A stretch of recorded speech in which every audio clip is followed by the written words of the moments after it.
Good morning to all of you, dear students. Today we will see the most important point, that is the magnetism or origin of magnetism and the electron, or we can say the dipole magnetic moment of an atom. Dipole magnetic moment of an atom. Last लेक्चरमध्ये आपण हे study केलेलं आहे. परत मी तुम्हाला rapid revision या ठिकाणी करतो की जेणेकरून आपण कालच्या लेक्चरमध्ये काय पाहिलंय हे तुम्हाला कळवा आणि याच्या पुढे आपण बघूया. तर पहिला काल आपण काय पाहिलं होतं की प्रत्येक ॲटम हा कशापासून बनलेला आहे. Each atom made up by the each matter is made up by the atom. प्रत्येक मॅटर पदार्थ हा कोणापासून बनलेला आहे, ॲटम पासून बनलेला आहे. ठीक आहे. त्यानंतर आपण पाहिलं की जेव्हा इलेक्ट्रॉन रिव्हॉल्व्ह होतो, जेव्हा हा इलेक्ट्रॉन सर्क्युलर ऑर्बिट मध्ये रिव्हॉल्व्ह होतो न्यूक्लियसच्या भोवती, तेव्हा तो त्या ठिकाणी काय नाही ना, it is a loop or it is a behave as a current loop. तो काय म्हणून काय ऍक्ट होतो, ॲज अ करंट लूप म्हणून ऍक्ट होतो. That is it constitute the current loop. म्हणजे याच्यामध्ये अशा प्रकारे करंट लूप फ्लो, म्हणजे करंट फ्लो झाला कसा, तर सर्क्युलर लूप मध्ये करंट फ्लो होतो, असा तो बिहेव करतो, कन्स्टिट्यूएट करतो.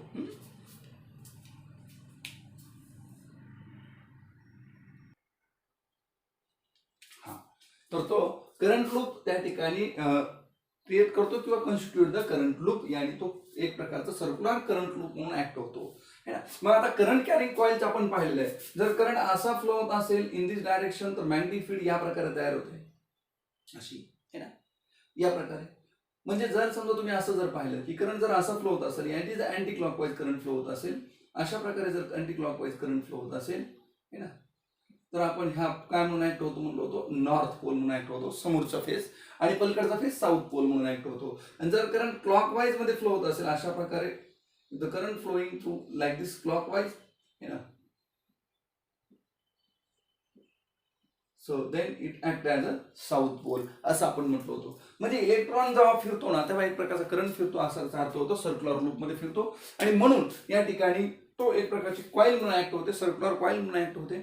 आणि the circular current carrying loop act as a dipole magnet, यानी atom is also a dipole magnet. म्हणजे याचा अर्थ असा की ॲटम पण एक प्रकारचा काय आहे, डायपोल मॅग्नेट म्हणून आहे. तरी पण है ना, जर तो डायपोल मॅग्नेट म्हणून असेल तर त्याच्याकडे काय असायला पाहिजे, so it having a magnetic dipole, त्याच्यामुळे त्याच्याकडे असायला पाहिजे मॅग्नेटिक मोमेंट, त्याकडे असायला पाहिजे. आणि मॅग्नेटिक मोमेंट म्हणजे काय, तर हा करंट फिरतोय ना, हा इलेक्ट्रॉन असा फिरतोय ना, म्हणजे करंट फिरतो आपण असं म्हटलो, आणि हा न्यूक्लियस आहे. तर याचा जो एरिया आहे, सपोज तो ए आहे, करंट आय असेल, तर आपण काय घेतो मग magnetic dipole moment is equal to I into A. तर हे आपण त्या ठिकाणी लास्ट लेक्चरमध्ये डिस्कशन केलं होतं. तर magnetic moment of an electron in an atom is due to, म्हणजे इलेक्ट्रॉनकडं ही जी मॅग्नेटिक मोमेंट असते, ॲटमकडं जी मॅग्नेटिक मोमेंट असते, ती इलेक्ट्रॉनच्या काही मोमेंटमुळं, म्हणजे कोणामुळं, तर इलेक्ट्रॉन ऑर्बिटल मोशन करतोय, है ना, इलेक्ट्रॉनच्या मोशनमुळं. मग इलेक्ट्रॉनच्या कोणत्या मोशनमुळं, तर ऑर्बिटल मोशनमुळं पण त्या ठिकाणी, म्हणजे इलेक्ट्रॉन हा असा गोल फिरतो ना, त्याच्या ऑर्बिटल मोशनमुळं ॲटमकडे काय असते, तर ॲटमकडे असते मॅग्नेटिक मोमेंट असते. काय असते, मॅग्नेटिक मोमेंट असते. दुसरं म्हणजे इलेक्ट्रॉनच्या स्पिनिंग मोशनमुळे, आपण काय पाहिलं की हा स्वतः होते असं स्पिन करतो, त्याच्यामुळे पण असते. आणि magnetic moment of the nucleus, न्यूक्लियसची कोणती मोमेंट, मॅग्नेटिक मोमेंट, है ना. मग न्यूक्लियस मध्ये कोण कोण आहे, न्यूट्रॉन आहे, प्रोटॉन, ते फिरतात, त्यांच्या मोमेंटमुळे, त्यांच्या स्पिनिंग मोशनमुळे पण हा प्रोटॉन हा पण असा गोल फिरतो बघा, हा न्यूट्रॉन हा पण असा गोल फिरतो बघा. ठीक आहे. तर यांच्या मोशनमुळे पण त्या ठिकाणी काय होतं, तर यांच्या मोशनमुळे पण त्या ठिकाणी मॅग्नेटिक मोमेंट तयार होते. पण यांच्यामुळे तयार झालेली ही व्हेरी स्मॉल असते, हे आपण काल पाहिलं होतं. आणि म्हणून या तिघांपैकी हा first one is the most contributor of the magnetic moment towards the atom. म्हणजे ॲटमकडे जी मॅग्नेटिक मोमेंट असते ना, ती फक्त आणि फक्त कोणामुळे असते, तर ती असते, आपण असं कन्सिडर करतो की ती फक्त एकमेव याच्यामुळे असते. आणि म्हणून आपण ह्या दोघांचे नेग्लिजिबल असल्यामुळे यांचा विचार करत नाही, फक्त या गोष्टीचा विचार करतो, यानी ऑर्बिटल मोशन ऑफ इलेक्ट्रॉनमुळे जास्तीत जास्त मॅग्नेटिक मोमेंट कोणाकडे असते, तर ॲटमकडे असते. आपण असं डिस्कस केलं होतं लास्ट लेक्चरमध्ये. त्यानंतर आपण डिस्कस केलं होतं की जेव्हा पदार्थाकडे मॅग्नेटिक मोमेंट केव्हा असते, पदार्थाकडे मॅग्नेटिक मोमेंट केव्हा असते, तर हे आपण त्या ठिकाणी लास्ट लेक्चरमध्ये जेव्हा डिस्कस केलं होतं, है ना. ठीक आहे. पदार्थाकडे मॅग्नेटिक मोमेंट केव्हा असते, तर पदार्थाकडे मॅग्नेटिक मोमेंट ही बघा, ठीक आहे, पदार्थाकडे मॅग्नेटिक डायपोल मोमेंट केव्हा असते, ओके, पदार्थाकडे मॅग्नेटिक डायपोल मोमेंट केव्हा असते, तर बघा आपण काय म्हणलो but only the first is the major contributor of the magnetic moment. हा ना, हा जो आपण म्हणतो ना, हा जो पहिला आहे ना, हा कसा आहे माहितीये का, इट इज अ मेजर कॉन्ट्रीब्युटर आहे, म्हणजे मोठ्या प्रमाणावर कॉन्ट्रीब्युशन कशाचं केलं असेल, मॅग्नेटिक डायपोल मोमेंटचं, सॉरी मॅग्नेटिक मोमेंटचं. तर हे कोणी केलेलं आहे, इलेक्ट्रॉनने केलेलं आहे. ऑर्बिटल मोशन ऑफ इलेक्ट्रॉन, इलेक्ट्रॉनची जी ऑर्बिटल मोशन आहे, ह्या ऑर्बिटल मोशनमुळे त्या ठिकाणी काय झालेलं आहे, तर मॅग्नेटिक मोमेंट ह्या ॲटमकडे आलेलं आहे, असं त्याचा त्या ठिकाणी कन्सेप्ट आहे. ठीक आहे. आता बघा यामध्ये जर तुम्ही पाहिलं,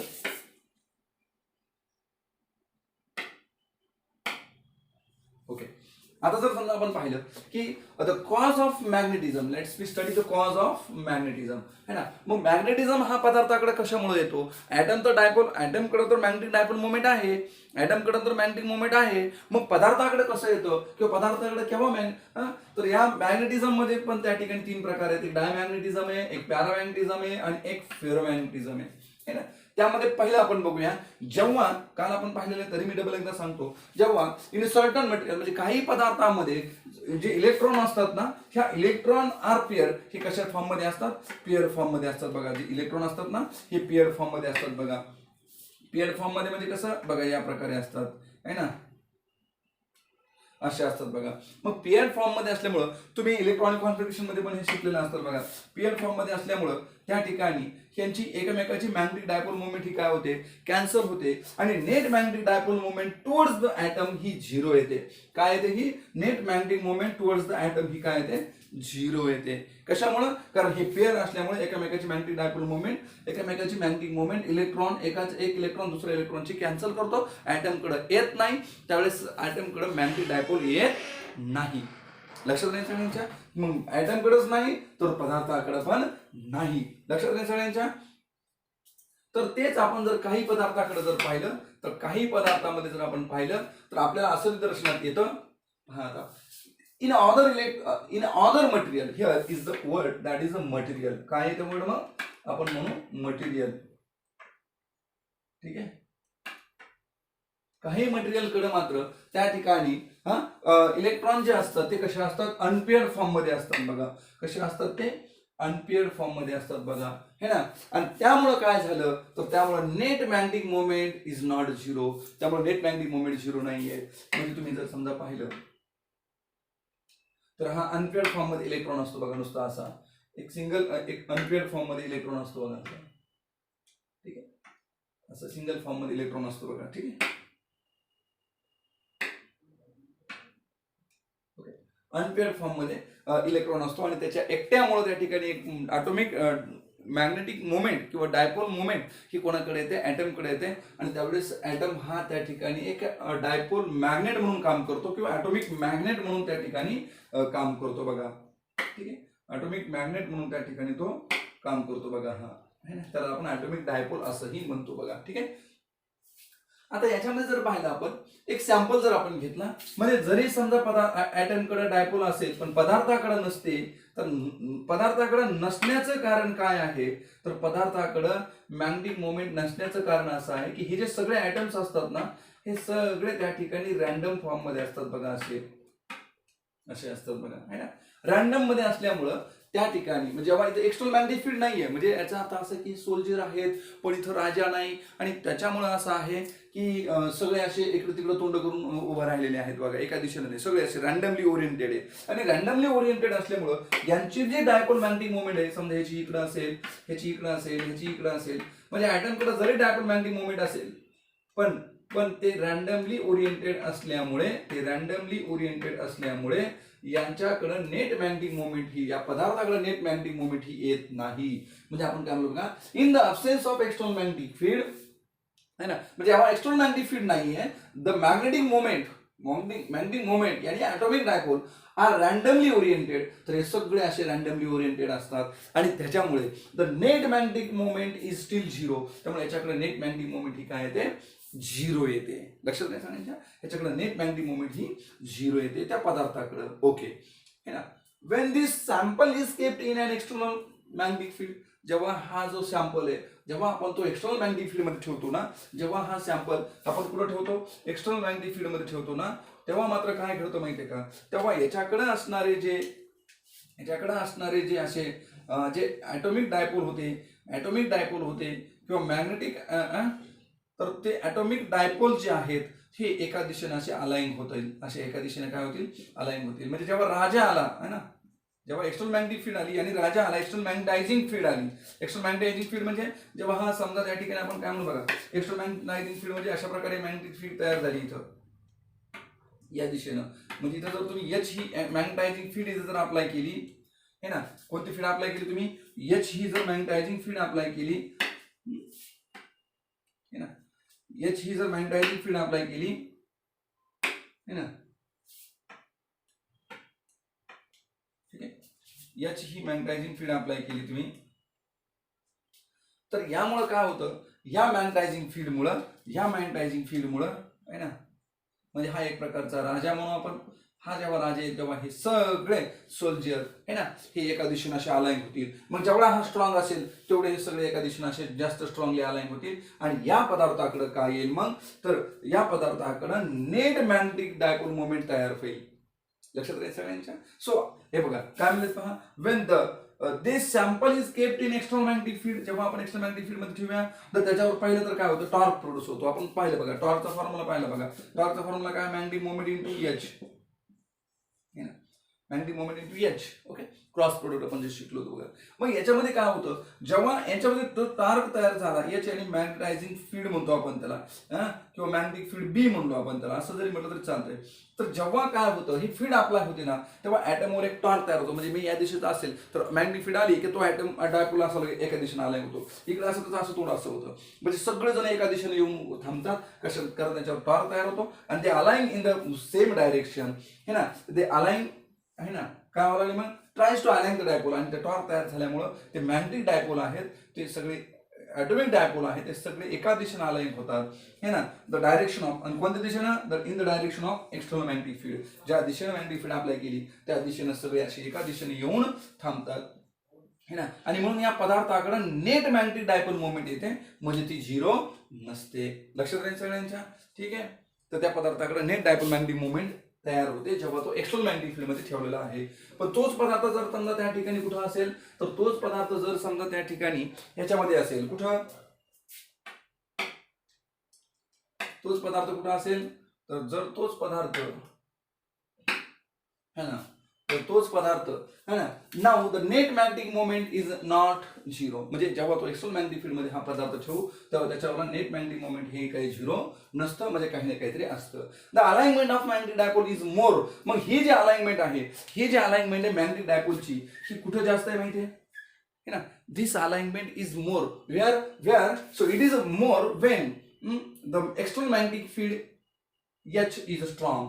म्हणजे ही जी अलाइनमेंट जास्त आहे, मोर कुठं असेल, तर जेवढी मॅग्नेटिक फील्ड स्ट्रॉंग असेल, स्ट्रॉंग एक्सटर्नल मॅग्नेटिक फील्ड म्हणजे राजा जेवढा स्ट्रॉंग तेवढे सगळे अलाइनमेंट कसे असणार त्यांचे, सगळे असे एका दिशेने थांबतील बघा, थोडे पण तिरपेने ते एकदम सरळ सरळ थांबतील बघा है ना.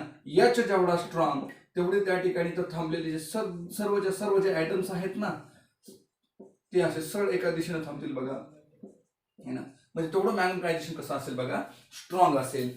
आणि जेवढं टेम्परेचर लो असेल, जेवढं टेम्परेचर काय असेल, लो असेल, at the low temperature this magnetic moment dipole magnetic moment is also low temperature. Temperature जर मॅग्नेटिक डायपोल मोमेंट आपण असं सांगू शकतो, it is inversely proportional to low temperature.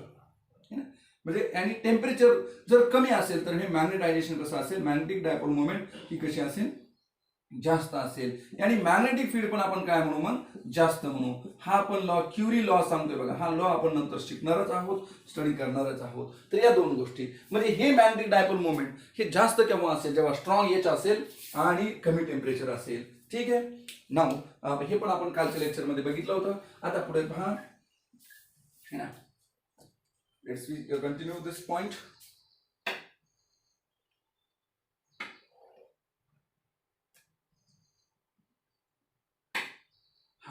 So this see this the magnetisation. आता magnetisation काय आहे याच्याबद्दल आपण स्टडी करूया. तर मी तुम्हाला कालही सांगितलं होतं, एखादा पदार्थ मॅग्नेटायझेशन बघा, एखादा पदार्थ किती मॅग्नेट आहे, एखाद्या पदार्थाकडे मॅग्नेटिझम किती आहे, हा गुणधर्म किती आहे हे सांगणं म्हणजे त्याला काय म्हणतो आपण, मॅग्नेटायझेशन म्हणतो. It is represented by I vector.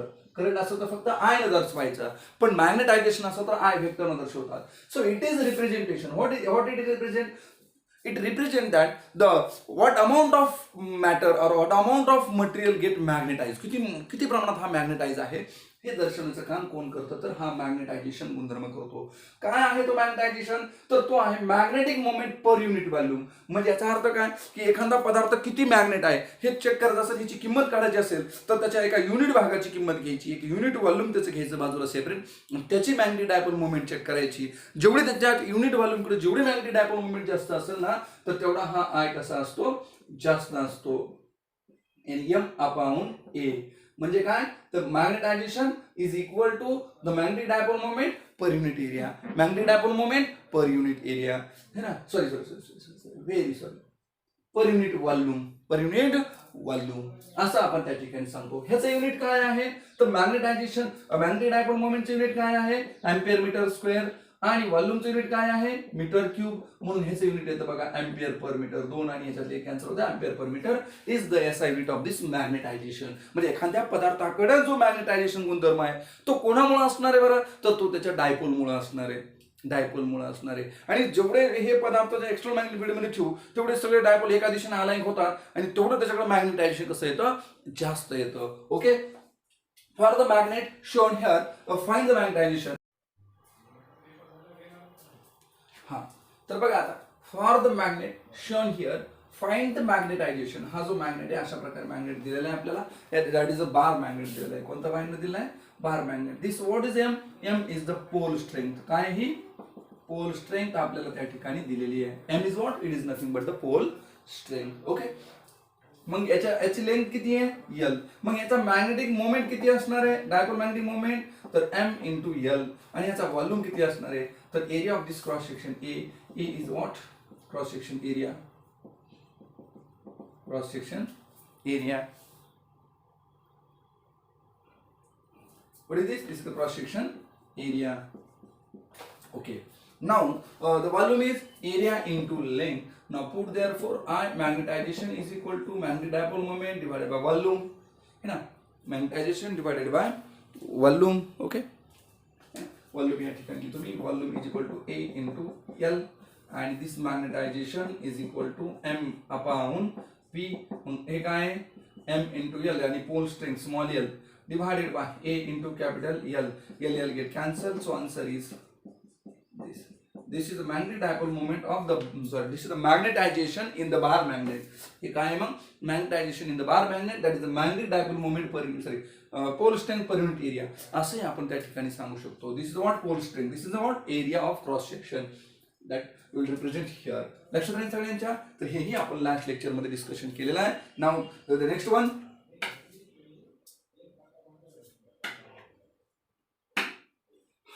तर आता पहा यामध्ये let's see here we'll discuss this point now. Here the magnetic intensity or magnetizing field H. Okay. आता आपल्याला हा जो पॉइंट आहे आपण हा स्टडी केलेला आहे ऑलरेडी. तरी एकदा त्या ठिकाणी पाहूया काय आहे पहा. तर मॅग्नेटिक फील्ड इंटेन्सिटी और मॅग्नेटायझिंग फील्ड यानी H. ओके. आता ओरिजिनली सुरुवातीला ज्यावेळेस सायंटिस्टला माहित झाले की बाबा मॅग्नेटिक फील्ड ही कोणामुळे तयार होत आहे, तर मॅग्नेटिक फील्ड जी तयार होते ना तर त्यांचं म्हणणं आलं की समजा हा सोलिनॉइड एक प्रकारचा हा कोण आहे? सोलिनॉइड आहे. सोलिनॉइड मध्ये याच्या आतमध्ये जी मॅग्नेटिक फील्ड येते ती फक्त आणि फक्त कोणामुळे तयार होते? आयमुळे. मग त्यामुळे जेवढा करंट जास्त असेल तेवढी ही मॅग्नेटिक फील्ड कशी असेल? जास्त असेल. म्हणजे ही जी मॅग्नेटायझिंग फील्ड इंटेन्सिटी आहे ही जी intensity what is it is nothing but only intensity. मग ही इंटेन्सिटी आहे ना तर ही कोणावर डिपेंड आहे? तर ते म्हणजे जेवढा जास्त करंट ना तेवढी ही इंटेन्सिटी कशी मानायची? जास्त. कारण दुसरं काही मॅटरच नव्हतं इथं. त्यानंतर म्हणले ठीक आहे मग नंबर ऑफ टर्न्स जेवढे जास्त तेवढा हा करंट पण कसा असणार? मग जास्त. म्हणून एन इंटू आय म्हटले.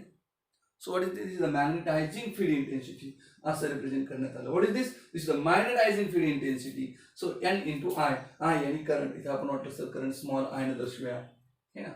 ते म्हणजे जेवढा जास्त करंट असेल इथं तेवढी याच्याकडे काय असेल? Magnetising field intensity. What is this? This is the magnetising field intensity. त्यानंतर consider the solenoid carrying the current I. म्हणजे हा एक सोलेनॉइड आहे त्याच्यामध्ये करंट कॅरिंग आय आहे.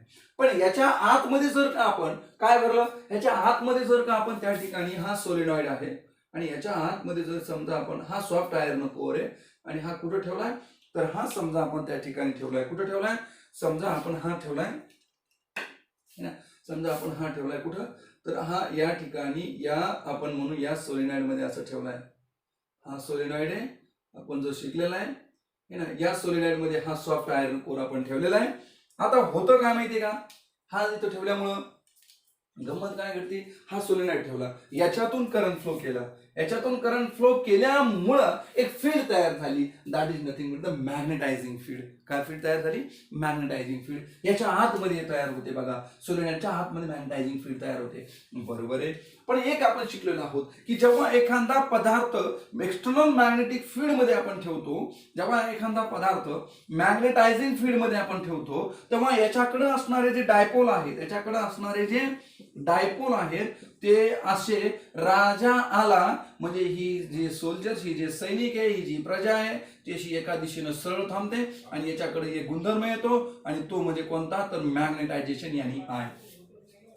पदार्थामधले सगळे डायपोल जर एका दिशेनं थांबले, सगळे डायपोल जर एका दिशेनं थांबले ना, तर त्यांच्याकडे जो गुणधर्म तयार झालेला असतो, त्यांच्याकडे जी मॅग्नेटायझिंग फील्ड, त्यांच्याकडे जी फील्ड तयार झालेली असते ती पदार्थामुळे तयार झालेली असते, म्हणून तिला म्हणतात मॅग्नेटायझिंग फील्ड. आणि दुसरं म्हणजे याच्याकडं याच्यामधून हा जो कॉईल आपण ठेवलेला आहे ना, तर या कॉईल मुळे जी फील्ड तयार झाली ती म्हणजे काय, समजा एच करंट फ्लो केला, एच तयार झाला. एच जसा तयार झाला त्यानं काय केलं, ह्या पदार्थामध्ये असणारे ॲटॉमिक डायपोल आहेत ना, त्यांच्यावर टॉर्क तयार केला, त्यांना सगळे एका रांगेत उभा केलं, त्या ते सगळे एका रांगेत आल्यामुळे या पदार्थाकडे एक डायपोल मॅग्नेटिक मोमेंट आली आणि त्याच्यामुळे त्याच्याकडे गुणधर्म आला, दॅट इज मॅग्नेटायझेशन आय, म्हणजे कॅपिटल एम आपण जे आपण व्ही म्हणतो ना, तर हा गुणधर्म आला पदार्थाकडे, म्हणजे हा झाला पदार्थामुळे. म्हणजे याचा अर्थ बघा, ही जी net magnetic field inside is due to, ह्याच्या आतमध्ये जी नेट मॅग्नेटिक फील्ड येणार आहे, ह्याच्या आतमध्ये जी नेट मॅग्नेटिक फील्ड येणार आहे, ह्याच्या आतमध्ये जी नेट मॅग्नेटिक फील्ड येणार आहे, ह्याच्या आतमध्ये जी नेट मॅग्नेटिक फील्ड येणार आहे,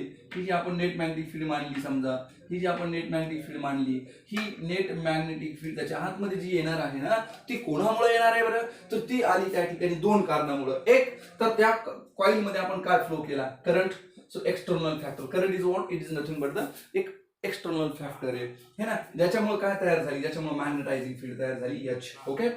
दुसरं कोण आहे, तर त्याच्या आतमध्ये ठेवलेला जो सॉफ्ट आयर्न आहे त्याच्यामुळे तयार झाले ॲटॉमिक डायपोल्स जे आहेत ते सगळे असे अलाइन झाले आणि त्याच्यामुळे जो तयार झाला तो कोण, तर magnetization I and which is equal to capital M upon V, आपण असंही सांगू शकतो.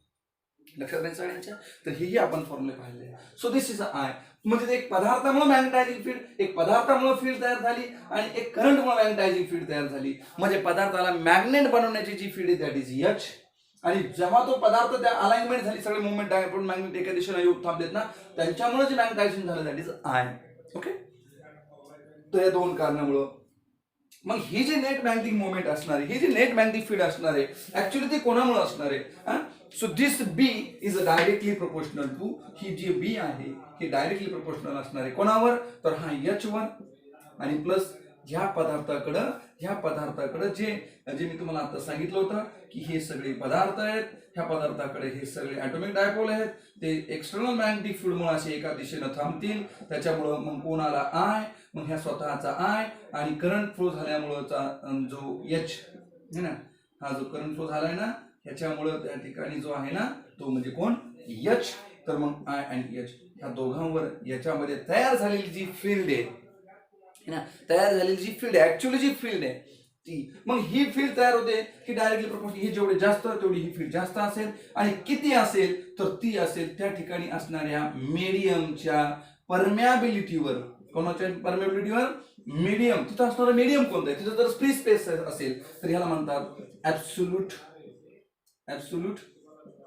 परमेबिलिटी. यालाच काय म्हणायचं मग, ऍब्सोल्यूट परमेबिलिटी. म्हणजे याच्या आतमध्ये जी मॅग्नेटिक फील्ड तयार झाली ती ही झालेली आहे बघा. It is a very very important point, लक्षात नाही सगळ्यांच्या. तर अशा प्रकारे सोलेनॉइडमध्ये जर सॉफ्ट आयर्न कोर ठेवला तर करंट फ्लो झाल्यामुळे एच आणि सॉफ्ट आयर्न कोर जर स्वतःचं मॅग्नेटायझेशन दॅट इज आय, दोघांचं मिळून एच प्लस आय, आणि मॅग्नेटिक फील्ड जी तयार झाली ती किती ऍक्च्युअली, तर ती आहे म्यू 0. इथं लक्षात सगळ्यांच्या. Now the next one. Okay, आपण आता पुढचं बघूया.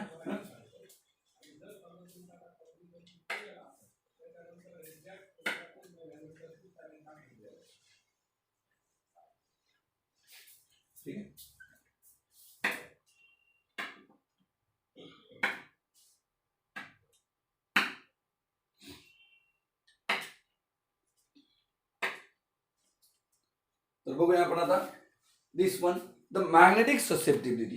काय आहे म्हणजे मॅग्नेटिक ससेप्टिबिलिटी. मॅग्नेटिक ससेप्टिबिलिटी यानी व्हॉट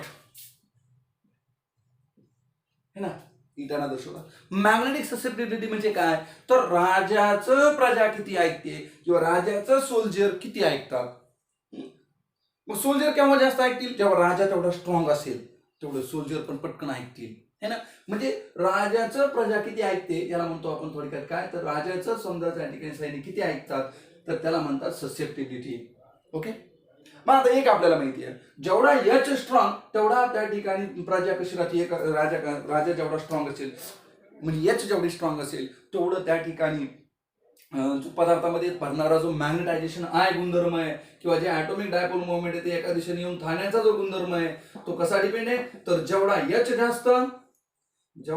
जास्त तेवढं हे सगळे त्या ठिकाणी एका दिशेने थांबतील, म्हणजे तेवढा आय पण कसा असेल, जास्त असेल. म्हणजे काय, द मॅग्नेटायझेशन यानी I of material in influence by the external factor यानी एच.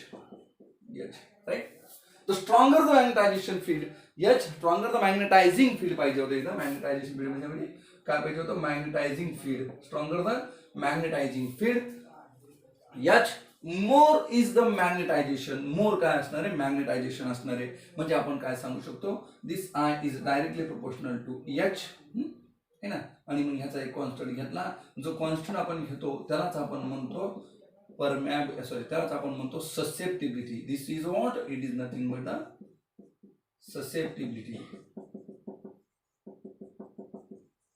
यालाच काय म्हणतो आपण, मग ससेप्टिबिलिटी म्हणतो आपण. लक्षात राहील सगळ्यांच्या.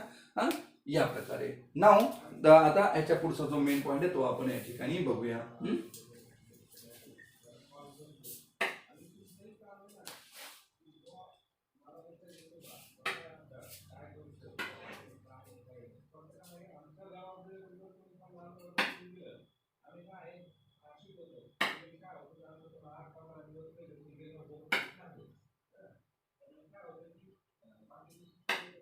हा,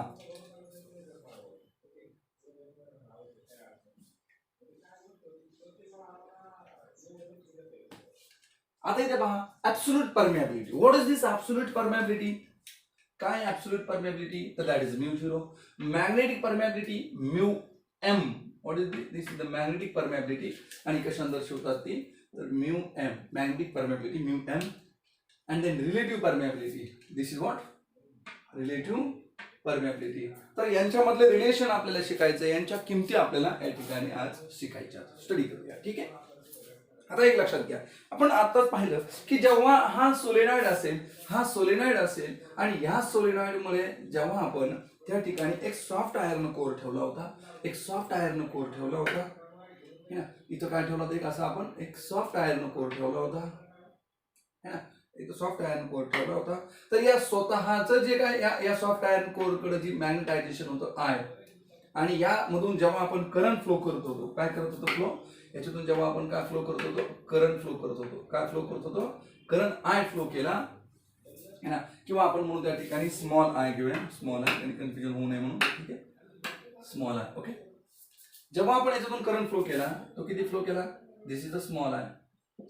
करंट जेव्हा आपण याच्यातून फ्लो करू त्यावेळेस होतं काय माहितीये का, तर याच्या आतमध्ये एच तयार होते, मॅग्नेटिक फील्ड, आणि हा मॅग्नेटायझेशन, कारण ह्या पदार्थातले सगळे डायपोल जे आहेत ते एका दिशेने अलाइन होतात आणि त्याच्याकडे तयार होतो आय. मग याच्याकडे जी टोटल मॅग्नेटिक फील्ड आपण शिकलो that is mu zero into I. आणि ह्या म्यू झिरोला आपण म्हणतो होतो त्या ठिकाणी ऍब्सोल्यूट परमिएबिलिटी, यानी B is equal to mu zero into H plus I. मग ह्याला आपण म्हटलो होतो ऍब्सोल्यूट परमिएबिलिटी. काय म्हटलो त्याला आपण, ऍब्सोल्यूट परमिएबिलिटी. हे आपण शिकलो होतो. आठवतं सगळ्यांना. पण जर समजा त्या ठिकाणी कोण काढला, हा जर आपण थोडक्यात हा काढला आपण, है ना,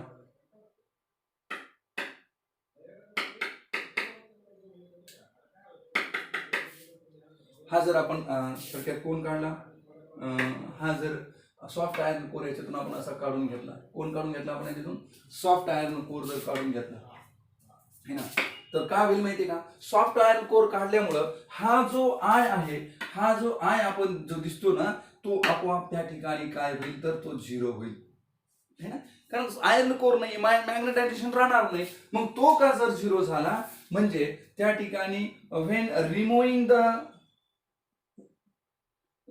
दी है ना सॉफ्ट आयर्न कोर जेव्हा आपण हा सॉफ्ट आयर्न कोर याच्यातून रिमूव्ह करू then I is equal to काय होईल 0. आणि मग फक्त उरल काय तर magnetic field is equal to mu 0 into H. ही मॅग्नेटिक फील्ड उरल याच्या लक्षात नाही सगळ्यांच्या. आणि तेव्हा ही मॅग्नेटिक फील्ड कुठे तयार झाली तर it is a form in the space. This is a magnetic field in the space है ना.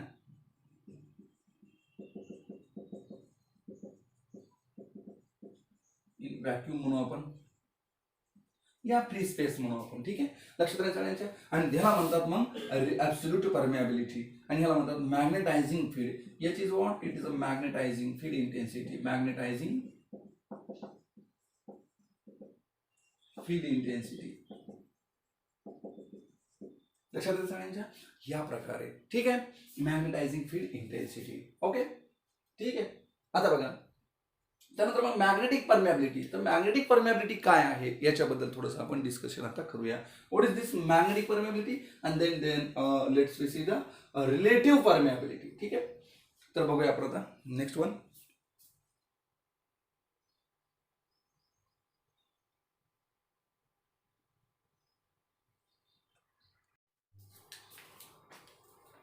तर बघा आता या ठिकाणी हे झालं. आता ही जी मॅग्नेटिक फील्ड आहे ही कुठं तयार झालेली आहे आपण म्हणू जेव्हा याच्यामध्ये ह्याच्या आतमध्ये कोण असतं तर आपण बोललो जेव्हा ह्याच्या आतमध्ये कोणती फील्ड असते तर जेव्हा याच्या आतमध्ये एक सॉफ्ट आयर्न कोर असेल तेव्हा याच्यामध्ये कोण असेल तेव्हा सॉफ्ट आयर्न कोर असेल तेव्हा ह्याच्याकडे कोण तयार झालेला असतो आय तयार झालेला असतो. याच्या आतमध्ये मॅग्नेटायझेशन झालेलं असतं बिकॉज ऑफ डायपोल ॲटॉमिक डायपोलमुळं I.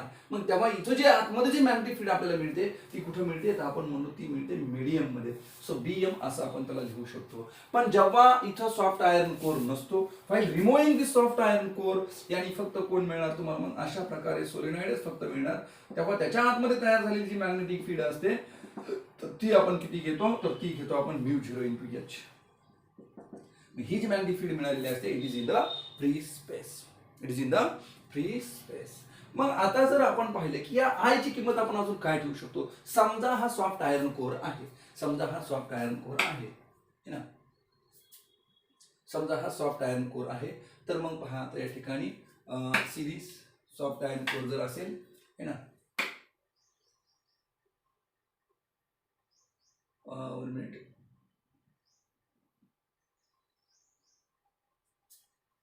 Okay, let's check this. Insert the no, one page will require. Yes.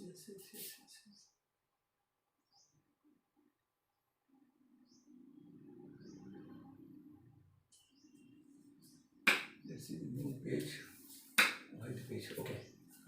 तर आता बघा यामध्ये आपल्याला काय पाहिजे की जर समजा आपण इथं काय केलं बघा जर समजा आपण या ठिकाणी म्यू आय ची किंमत ठेवली. समजा हा इथं सॉफ्ट आयर्न कोर आहे तर मग आता आपण पाहिले की नाही की मॅग्नेटायझेशन बरोबर काय आहे मॅग्नेटायझेशन तर आय बरोबर आपण शिकलो की magnetization is equal to susceptibility into H. ही जर का किंमत या ठिकाणी ठेवली तर magnetic field in the medium is equal to mu 0 into H जशाला तसं प्लस आयच्या जागेवर घेणार ससेप्टिबिलिटी इंटू एच. हा एच का आपण जर कॉमन काढला तर आपल्याला मिळतं म्यू 0 इंटू इथे मिळणार 1 इथे मिळणार साय आणि इंटू हा एच बी. पण ऍक्च्युली एचच्या शेजारी जो असतो ना जसं की बी 0 बरोबर आपण काय लिहिलं होतं म्यू 0 इंटू एच लिहिलं होतं.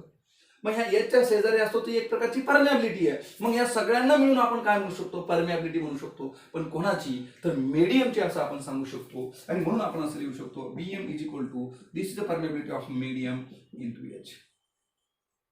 म्हणजे या परमेबिलिटी ऑफ द मीडियमची जी किंमत आपल्याला मिळाली ती किती मिळाली बरं तर परमेबिलिटी ऑफ द मीडियमची जी किंमत मिळाली ती किती मिळाली ती मिळाली म्यू 0 इंटू 1 प्लस साय. दिस इज अ काय म्हणतो आपण त्याला म्हणतो मॅग्नेटिक परमेबिलिटी.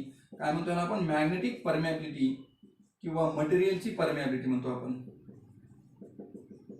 मैग्नेटिक परमेबिलिटी और permeability of material, magnetic permeability और परमेबिलिटी ऑफ मटेरियल, याचा फॉर्म्युला आपल्याला ह्या प्रकारे मिळालेला आहे. लक्षात सगळ्यांच्या? ठीक आहे, याचा फॉर्म्युला आपल्याला ह्या प्रकारे मिळालेला आहे. ठीक आहे. So this is a magnetic permeability and this is a absolute permeability. ही एक प्रकारची कोणती परमेबिलिटी आहे मग? Absolute permeability. लक्षात ठेवा. म्हणजे इथं सॉफ्ट आयर्न कोर असताना, इथं कोणता सॉफ्ट आयर्न कोर असतानाची परमेबिलिटी म्हणजे कोण? Mu M. नसतानाची परमेबिलिटी म्हणजे ॲब्सोल्यूट परमेबिलिटी. लक्षात राहील. मग आता what is the relative permeability? काय आहे रिलेटिव्ह परमेबिलिटी? है ना, रिलेटिव्ह परमेबिलिटी काय आहे हे जर का आपण बघितलं तर बघा आता काय आहे रिलेटिव्ह परमेबिलिटी.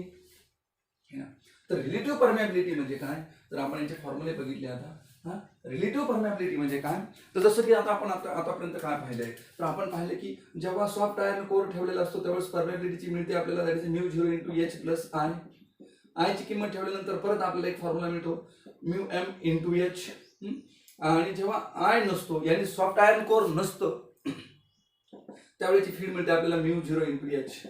आणि एच म्हणजे काय आहे, तर एच म्हणजे आहे आय किंवा N into I, N into I. एवढं आपण त्या ठिकाणी आताच्या लेक्चरमध्ये इथं पाहिलेलं आहे. आणि म्यू एम ची किंमत किती भेटली, तर mu M is nothing but the mu 0 1 plus psi, 1 plus psi. So what is the relative permeability? मग रिलेटिव्ह परमेबिलिटी जर पाहायचं म्हटलं, रिलेटिव्ह परमेबिलिटी त्यालाच आपण रिप्रेझेंट करतो म्यू आर न. रिलेटिव्ह परमेबिलिटी म्यू आर न रिप्रेझेंट करतो. मग आता ह्या तिन्ही फॉर्म्युलाचा यूज करून रिलेटिव्ह परमेबिलिटी म्हणजे काय आहे, तर रिलेटिव्ह परमेबिलिटी म्हणजे आपण सांगू शकतो permeability of the magnetic permeability किंवा permeability of the medium to the permeability of the free space. यांच्या रेशोलाच आपण काय म्हणतो माहितीये, रिलेटिव्ह परमेबिलिटी. यांच्या रेशोलाच काय म्हणायचं, रिलेटिव्ह परमेबिलिटी म्हणायचं. तुम्ही याला असे लिहू शकता B M divided by B O ना, बी 0 म्हणजे बीएम म्हणजे काय, बीएम म्हणजे काय, so mu M into H. B 0 म्हणजे काय, म्यू 0 इंटू एच. दोघांचा भागाकार केला म्हणजे बीएम आपण बी 0, बीएम आपण बी 0, तर एच एच काय होईल कॅन्सल, म्हणजे उरलं काय म्यू आपण म्यू 0. सर यालाच म्हणतात रिलेटिव्ह परमेबिलिटी. रिलेटिव्ह परमेबिलिटी लक्षात राहील सगळ्यांच्या या प्रकारे. सो रिलेटिव्ह परमेबिलिटी आपण लिहिलं. मग म्यू एम ची किंमत काय आहे बरं, म्यू एम आणि मॅग्नेटिक परमेबिलिटी फॉर्म्युला काय आहे, सो म्यू 0 1 प्लस साय divided by mu 0, mu 0 cancel, म्हणजे रिलेटिव्ह परमेबिलिटी आली 1 प्लस ससेप्टिबिलिटी, म्हणजे जी ससेप्टिबिलिटीची किंमत असणार आहे तिच्यापेक्षा एक न शिल्लक म्हणजे कोण, relative permeability. This shows the relation between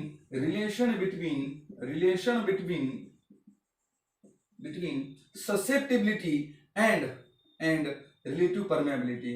है ना, susceptibility and relative permeability लक्षात राहील सगळ्यांच्या. रिलेटिव्ह परमेबिलिटी यांचं हे काय दर्शवते, रिलेशन दर्शवते. लक्षात राहील. ठीक आहे. Now will see the next. थोडंसं आपण आता रिकेप पाहूया की आपण काय काय शिकलो बुवा या लेक्चरमध्ये.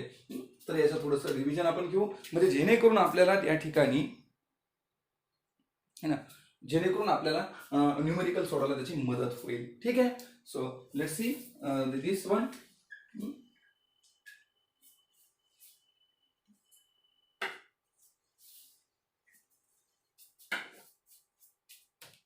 This one is now here. Okay. तर पहा आता रिकेप थोडंसं आपण आतापर्यंत काय शिकलो, तर आपण पाहिलं मॅग्नेटायझेशन काय असतं ते पाहिलं. मॅग्नेटायझेशन म्हणजे काय आहे, तर मॅग्नेटायझेशन आहे की आय बरोबर I vector M, that is magnetic dipole moment divided by per unit volume, ह्याची युनिट आहे एम्पियर पर मीटर. पुढे magnetic intensity and magnetizing field ह्याच्याबद्दल आपण पाहिलं. तर मॅग्नेटिक इंटेन्सिटी म्हणजे कोण, एच, आणि त्याची युनिट आहे एम्पियर पर मीटर. ठीक आहे. त्यानंतर बी म्हणजे मॅग्नेटायझेशन आणि एच म्हणजे आय आणि एच या दोघांचं युनिट कसं आहे, युनिट कसं आहे, युनिट आर सेम, यांचे युनिट कसे आहेत मग, सेम आहेत. ओके, दोघांचं युनिट कसं आहे मग, सेम आहेत, है ना, दोघांचे युनिट सेम आहेत. ओके. त्यानंतर पाहिलं आपण BM is what is this BM, तर magnetic field when the soft iron core put in the magnetic field when soft iron core, जेव्हा आपण ह्या सोलेनॉइडच्या आतमध्ये जेव्हा आपण काय भरतो, तर याच्यामध्ये जर आपण असा एक सॉफ्ट आयर्न कोर ठेवला तर त्याच्या आतमध्ये मॅग्नेटिक फील्ड किती तयार होते, ह्याच्या आतमध्ये मॅग्नेटिक फील्ड किती तयार होते, तर ही आपण कशाच्या सहाय्याने काढली, तर या फॉर्म्युला सहाय्याने BM=μ0HI. ओके. त्यानंतर बघा आय आणि magnetization and relation between the susceptivity है ना. I will just 2 minutes.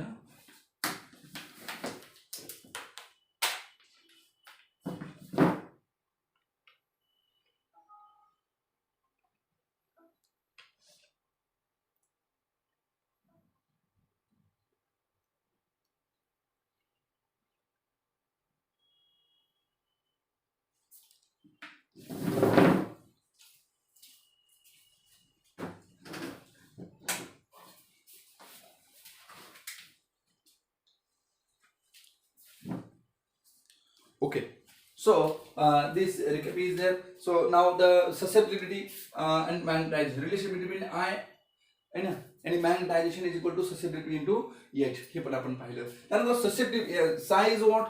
It is a psi. It is a psi. Eta कोणी म्हणतात. तर eta is nothing but the susceptibility and it is a dimensionless quantity.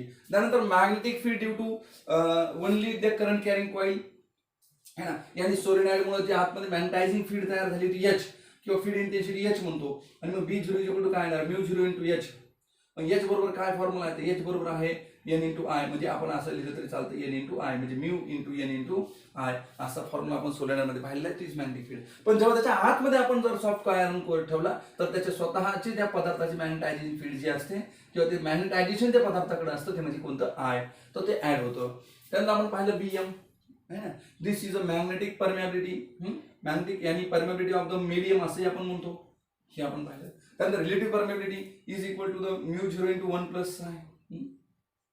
त्यानंतर relative परमिएबिलिटीचा here I think relative permeability is what, there is no μ0, okay, because it is get cancel out.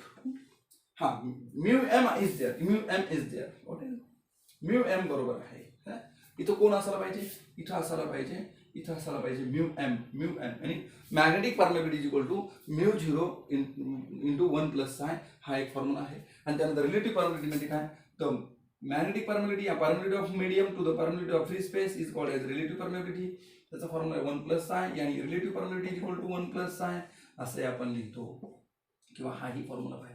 एवढे सगळे फॉर्म्युले आपण या ठिकाणी स्टडी केलेले आहेत, शिकलेले आहोत. याच्या आधारावर आता काही न्यूमेरिकल आपल्याला पाहिजे तर ते आपण पाहूया. लक्षात आहे सगळ्यांच्या, ओके. तर चला बघा आता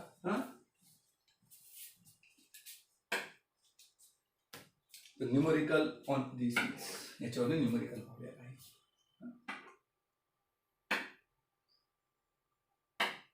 काय म्हणले पहा, solenoid with n turns per unit length and the carrying a current I, find magnetising field H.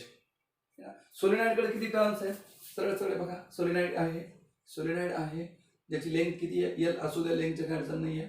And the carrying the current I, आणि टर्न्स किती आहेत, n टर्न्स आहेत, n टर्न्स, ओके.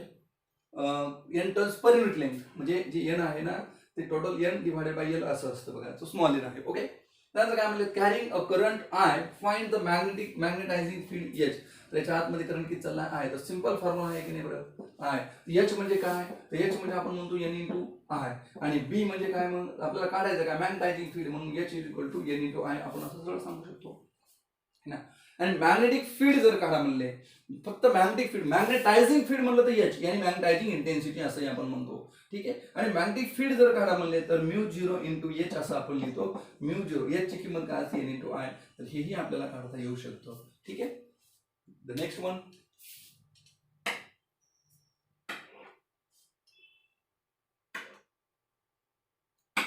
हा न्यूमेरिकल पाहूया.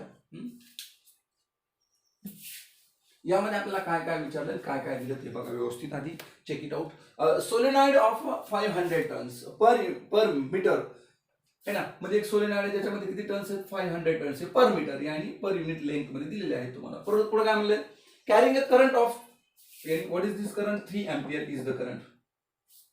Its core is made up of the iron. याच्यामध्ये म्हणजे हा solenoid आहे आणि त्याच्यामध्ये आपण कोण ठेवलेला आहे, तर हा सॉफ्ट आयर्न कोर ठेवलेला आहे, ओके. आणि त्या ठिकाणी काय म्हणले परत, विच हॅज रिलेटिव्ह परमेबिलिटी, यानी mu R is equal to 5000. Okay, determine the magnitude of magnetic intensity H. पहिलं तर एच काढायचंय, त्यानंतर मॅग्नेटायझेशन, त्यानंतर आय काढायचंय, आणि magnetizing field inside the core, magnetic field inside the core, so BM काढायचं. याच्या बरोबर फॉर्म्युला येणार एन इंटू आय. क्लिअर आहे. N is what 3 ampere, N is what 500 आणि I is what 3 ampere. So किती येणार ते, किती येणार, ampere per metre. Ampere per metre is this unit. Okay, हे येणार त्या ठिकाणी, राईट. त्यानंतर तुम्ही जर म्हणले आय, मग आय बरोबर काय येणार, व्हॉट इज आय, आय येणार मॅग्नेटायझेशन आपल्याला जे काढायचं. मॅग्नेटायझेशन आय ची किंमत आपण कशी काढू शकतो, तर 1 प्लस एक, तर याच्यामध्ये जर तुम्हाला आय काढायचं असेल तर इथं बघा मॅग्नेटिक डायपोल मोमेंट पण काढतो आपण, किंवा आपण इथं घेतो ससेप्टिबिलिटी इंटू एच. काय घेतो, कारण याच्यामध्ये आपल्याला काय माहिती आहे, एच माहिती आहे. बघा एच माहिती आहे, मग कोण माहिती नाही, ससेप्टिबिलिटी. मग मला सांगा रिलेटिव्ह परमेबिलिटी बरोबर काय फॉर्म्युला आहे, 1 प्लस ससेप्टिबिलिटी. म्हणजे ससेप्टिबिलिटीची किंमत काढायची असेल तर रिलेटिव्ह परमेबिलिटी मधून, देअरफॉर ससेप्टिबिलिटी बरोबर म्यू आर मायनस 1. हा जर 1 न शिल्लक असेल ससेप्टिबिलिटीपेक्षा, तर ससेप्टिबिलिटी म्यू आरच्या 1 न कमी असेल. कळतंय. मग म्यू आरची किंमत आहे बघा 5000. मग 5000 मधून जर 1 वजा होत असेल तर किती उरायला पाहिजे, तर उरायला पाहिजे 4999. Right. So this is what, this is the susceptibility. ससेप्टिबिलिटीची किंमत मिळाली, मग तुम्ही काढू शकता. Therefore we can find out I is equal to काय येईल बरं मग आय ची किंमत,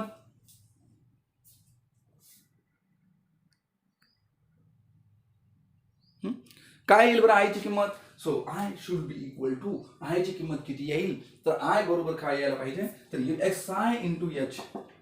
साय किती आहे 4900 गुणिले एच किती आहे 1500. एच किती आहे 1500 आहे. ओके, तर हे काय येणार मग आय. ओके, आणि त्यानंतर आपल्याला काढायचं आहे magnetic field intensity inside this, that is a B M is equal to 4900. म्हणजे इथं काय घेणार तुम्ही, म्यू 0 आय प्लस एच. ठीक आहे, तर अशा प्रकारे म्यू 0 ची किंमत जर तुम्हाला विचारली तर ती ही कशी काढता येईल बरं. आता म्यू 0 किंवा आपण म्हणून म्यू एम किंवा रिलेटिव्ह पॅरामीटर्स आहे ना. ठीक आहे, बस आय आणि एच ची किंमत ठेवा, म्यू 0 या ठिकाणी ठेवा, you will get the answer. ठीक आहे, म्यू 0 ची किंमत तुम्हाला याच्या आधी ऑलरेडी सांगितलेली आहेच. ठीक आहे, सो शेल यू ट्राय दिस. एवढं तुम्ही करून बघा बरं. आता आय होप तुम्हाला जमल बघा, हे सगळे किमती ठेवून कॅल्क्युलेशन करा. ठीक आहे, त्यानंतर नेक्स्ट न्यूमेरिकल बघूया आपण. Next one is and the last one, next one and last one. No, it is very big, so let's stop here. Okay, या ठिकाणी आपण थांबूया आणि उद्याच्या लेक्चरमध्ये मी तुम्हाला नेक्स्ट लेक्चरमध्ये पॅरामॅग्नेटिझम, डायमॅग्नेटिझम, फेरोमॅग्नेटिझमच्या कन्सेप्ट सांगेल. ठीक आहे, पॅरामॅग्नेटिझम, फेरोमॅग्नेटिझम, डायमॅग्नेटिझम आणि क्युरी टेम्परेचर ह्या कन्सेप्ट सांगेल. म्हणजे हा चॅप्टर या ठिकाणी सिंपल, पण तरी पण याच्यामध्ये एक नीटच्या हिशोबाने एक पॉईंट आहे, तो मी तुम्हाला घेईन. दॅट इज अर्थ मॅग्नेटिझम आहे ना. तर ते काय आहे तेही आपण उद्याच्या लेक्चरमध्ये डिस्कशन करूया. Let us stop here. Thank you, all the best.